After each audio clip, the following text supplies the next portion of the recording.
സർവപരമായിട്ടുള്ള വശ്യം, മനസമാധാനം, എല്ലാ ജനങ്ങളുമായിട്ടുള്ള ഐക്യത, മറ്റ് ശത്രുമനോഭാവ ചിന്ത ഇല്ലാതെ തന്നെ എല്ലാവരെയും പരസ്പരം സ്നേഹത്തോടുകൂടി നമ്മളിലേക്ക് മറ്റ് ശത്രുദോഷങ്ങളൊന്നും വരാതിരിക്കാനും, ചൊവ്വാഴ്ചയും വെള്ളിയാഴ്ചയും ദിവസങ്ങളിൽ അല്പം സിന്ദൂരം എടുത്ത് 108 പ്രാവശ്യം ഗായത്രി ജപിച്ച് ത്രിപുരസുന്ദരി യന്ത്രം അതിൻ്റെ മന്ത്രം പൂർണ്ണമായിട്ടും ഒരു 108 പ്രാവശ്യം ജപിച്ച് ആ സിന്ദൂരം തിരുനെറ്റിയിൽ സ്ഥിരമായിട്ട് ചാർത്തിയാൽ തീർച്ചയായിട്ടും ഒരു സർവവശ്യം നമുക്കുണ്ടായിരിക്കും.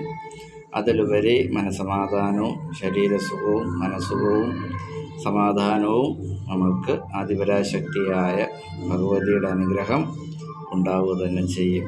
അതിലുപരി ദേവിയെ ആദ്യത്തെ പ്രതിഷ്ഠാ സങ്കല്പ വിധാനത്തിൽ താന്ത്രിക വിദ്യയിൽ പറഞ്ഞിട്ടുള്ളത് സിന്ദൂരത്തിലാണ് പ്രതിഷ്ഠ നടത്തിയിട്ടുള്ളത്.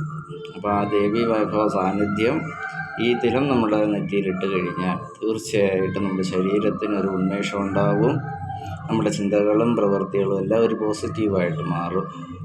അതിലുപരി നമ്മൾക്ക് ദേവിയുമായിട്ടുള്ളൊരു ആത്മബന്ധത്താൽ ഒരു സർവശക്തി നമ്മുടെ മനസ്സിനുണ്ടാവുകയും നമ്മൾ ചെയ്യുന്ന ഓരോ പ്രവൃത്തികൾക്കും ആ പേടി സ്വപ്നം മാറി നിന്നുകൊണ്ട് നമ്മളുടെ പൂർത്തീകരണത്തിലേക്കായി വരാൻ നമുക്ക് സാധ്യമായി ഭവിക്കും. ആദിപരാശക്തിയായ ശ്രീ പാർവതി ദേവി അമ്മയുടെ അനുഗ്രഹം നമുക്കുണ്ടായിരിക്കട്ടെ. ഇത് കൃത്യമായിട്ടും വിശ്വാസമായിട്ടും ഇത് ചെയ്തു നോക്ക്. തീർച്ചയായിട്ടും അതിൻ്റെ ഫലം നമുക്കുണ്ടായിരിക്കും.